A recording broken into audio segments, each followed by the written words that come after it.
Hello everyone and welcome to SuttonsDaze. As you can see, I have some rhubarb here. Rhubarb!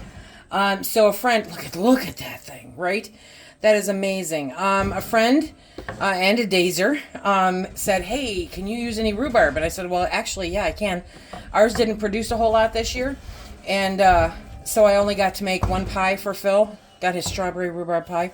And so today she dropped off all of this rhubarb. So I'm going to get it canned up so that I can make Phil some different rhubarb pies over the course of the winter. So good, so good. This is amazing. That is a rhubarb plant. Yes, it is.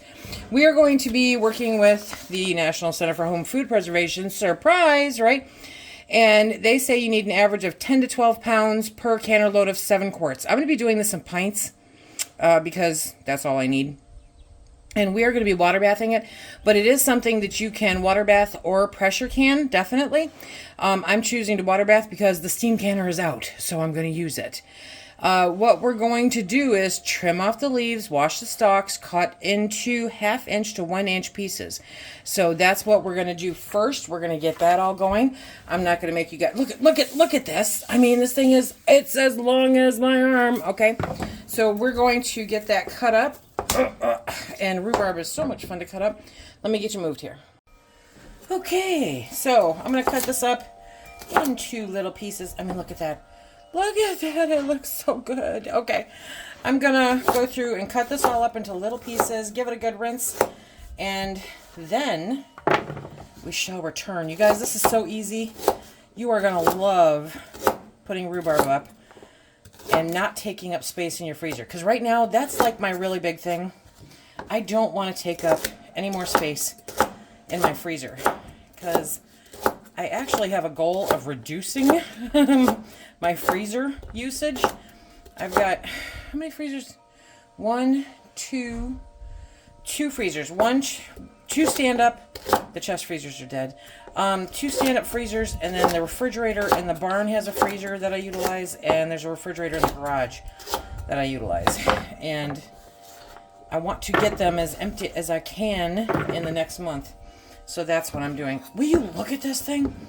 Oh my gosh, it's amazing. This is going to make some of the best pie ever. We'll be back. As we're moving along here, because it's washed, I'm not going to rinse it. I've already washed it. So, as we move along, the National Center for Home Food Preservation says to add a 1/2 cup of sugar for each quart of fruit. Okay? So, I'm going to add the sugar as we go along because what we're going to do is, once this is all cut up and it has the... That was a cup. Okay. It's going to macerate. We're going to let it sit and macerate. The sugar will pull all of the juices out of the rhubarb. Oh, this is going to be so good. It really doesn't take much to excite me lately, I'm telling you. So, for me, it's easier to do that, to cut it up, and add sugar as I go. And then there's nothing extra.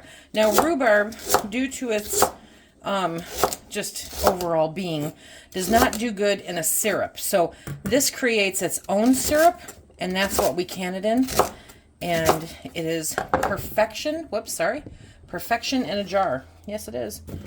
So this is going to be oh so good. These big ones just amaze me. They are just awesome. I love them. My rhubarb does not produce these big stalks. So I know that Phil is going to be very, very happy. And I can make all kinds of blueberry rhubarb pie or various kinds of rhubarb for him over the winter. Because we have all the blueberries we've been picking. They're in the freezer. So he can keep having his pie. Yum. And then as we go along, we'll just add the sugar. And let me see here. I've got my bucket. And we're going to just keep layering the sugar and the rhubarb. Okay? Okay, here we have all of our cut up rhubarb. Probably about 3.5 cups of sugar was layered in there.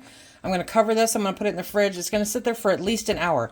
In all truth, it's going to sit there longer because I know what my schedule is like today. But it's going to be in there, and probably tonight before I go to bed, I'll stir it up just to, let it mix up a little bit more. But it's going to macerate. It's going to create its own juices. The sugar is going to draw the juice out of the rhubarb, and then we will be cooking it down and adding it to jars. Wait till you see this. This is amazing. I love it. Okay. It is the next morning, and the rhubarb macerated all night long in the sugar, and look at all that liquid. Look at all that liquid. Perfect. Very, very happy with this. So now we're going to get this transferred into a pot and keep going. Okay, I've transferred it to the pot. There we go. And we're going to bring this up to a light boil, not a heavy boil. Okay, heat gently to boiling, and then right away we're going to fill the jars. So I've got my steam canner heating up in the background, and I'm going to get my jars ready. Because this really shouldn't take very long. But I'm going to stir it up every now and then just to make sure that it's all getting in there. Ooh. We've got this up to a light boil. So now we're going to start filling our jars. Okay. And you want to take the jars and you want to fill them to a 1/2 inch headspace. Remember, the headspace is important. Okay. So we're going to get that in there. We're going to add some of that liquid to make sure that we're there. And remember, the liquid is nothing more than the macerated juice from the rhubarb. Oop, and it's flying rhubarb. Get up there, get up there, get up there. Okay. And it's hot, and it's sugar. So be careful. Okay, now I want to show you this. Let me bring you down. A 1/2 inch headspace is right there. Okay, so that's where you want to get it to. 1 inch is down here, 1/2 inch is up here. So 1/2 inch headspace. We're going to keep filling them up. And I decided to do pints. I mean, this is for pints or quarts, right? So if you're going to make, big pies or whatever the case may be, then quarts may fit your life better. But for us, it's going to be, get in there, it's going to be pints, because when I make pies moving forward, that's not going to be for me. It's going to be for one. So, okay. So I'm just adjusting that, right? You want to get in there, push it around. You want to debubble this stuff. You do. And understand that it's sugar water. So it's going to be messy and it's going to be sticky. Okay. There we go. You want to bring that up to the headspace. Debubble. And then move on to the next one. So I'm going to get these filled up. Primarily what I'm going to be using these for is to make little pies for Phil. Rhubarb is something that normally, it's very seasonal, so we only have it like once or twice a year. But I can make in the middle of February, when the world is a nasty and horrible place, I can make some blueberry rhubarb pie for him. And I was like, okay, so how am I going to do that? I could actually make it like a hand pie, right? Get a jar of my blueberry out, get a jar of the rhubarb out, and make like a hand pie, a blueberry rhubarb hand pie. That will be good. And then maybe I can just have a teeny tiny little bitty bite, right? Okay, so we're probably going to get 5 or 6 jars out of this. We'll see how that goes. 5 or 6 pints. I didn't, I have no idea. It was a lot of rhubarb, you guys. I have no idea exactly how much. And rhubarb gets very soft when you cook it, but it still has that great flavor. You can smell it. It smells so good. Yes, it does. Okay. So we're going to keep filling jars, and when I'm ready to start putting them in, I'll be back. I don't know how I pulled that off, but I actually filled 7 pints.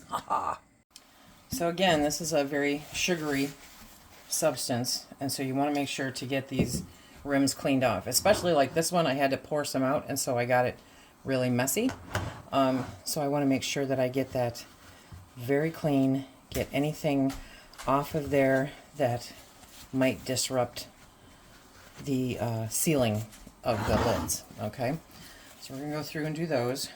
Always a good practice to wipe down your rims, make sure that they're clean. It gives you another chance to look for chips, which it's not foolproof, but it does help. Every now and then I'll find them. These jars are crazy hot. Okay.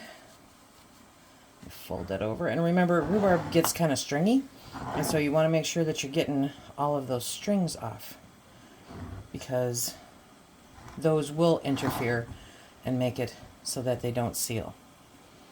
Okay, now it's time. You guys know what time it is. It's time. My favorite lids in the whole world, Forjars canning lids. They have, somebody brought this to my attention. They have a button. Do you see it? It is not as pronounced as lids formerly that we have used, and it does not have the same ping that you're used to. Sometimes you hear it, sometimes you don't. It is a little duller of a, ping. But a ping is not necessary. Pings are not required. It's kind of a cool, oh, look at it pinged, isn't that nice, right? But it is not a requirement, so don't worry about that. But I can tell you, hey, somebody mentioned that they'd cut their finger. I did the other day. I cut my finger on a lid. Ouch, it hurt. Remember, you're going to put the rings on finger tight. Okay, there we go.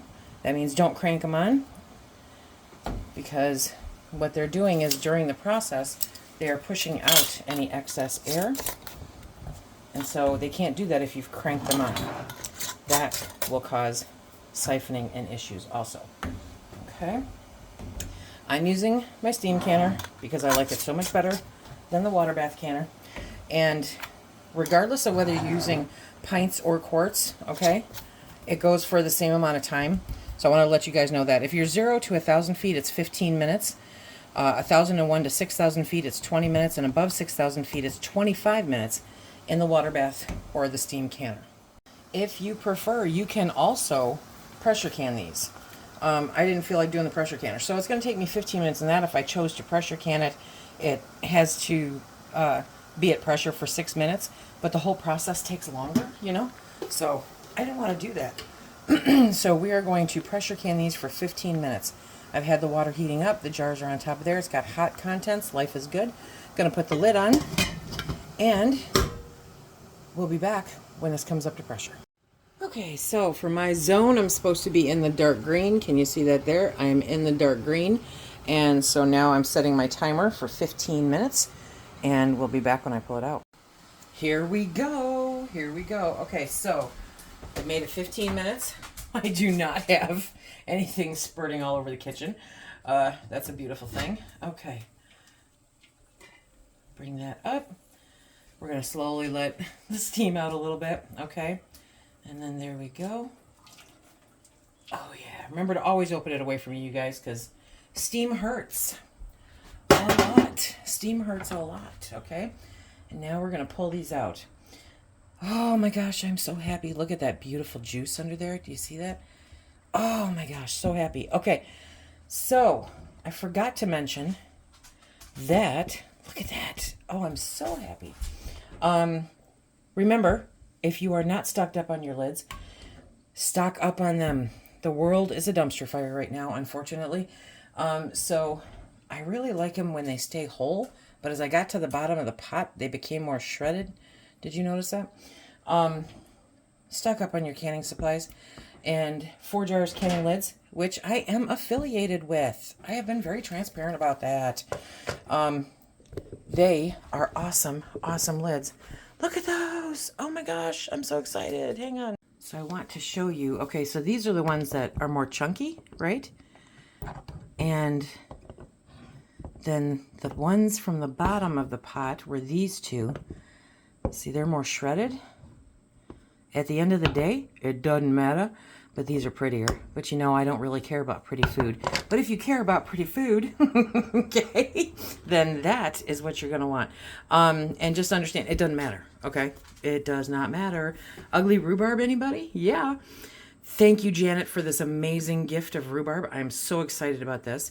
Decided to do pints again because I'm not going to be making big pies. And you know, a normal pie takes 2 quarts. So if I just want to do hand pies or something like that for Phil, then I can just use the pints. I'm very excited about that. So Forjars canning lids. Remember, if you use the code SuttonsDaze, it's all down below, you guys. Check it out. You get a 10% discount. Free shipping on orders over 60, I believe. But they're a quality lid. They're a quality lid. I've been using them now for over 8 months, and I'm ecstatic with them. I will be using these exclusively moving forward, even if I was not affiliated with them, okay? So we have rhubarb put up, well, as soon as it's done cooling down. You're going to let these sit for 12 to 24 hours before you go messing with anything, okay? And then you're going to wash the jars because it's a sugar thing in there. You want to wash the jars, okay? And then you're going to mark them up and put them on your shelves. Rhubarb, 365 days a year. I'm very excited. Can you tell I'm very excited? Okay, I'll put a link down below also for the National Center for Home Food Preservation for canning rhubarb so that you have the directions and the pressure if you're at, at the time. Thank you if you're at a different altitude than I am. All great information. Be sure to check it out. And until next time, everybody, rhubarb, be safe.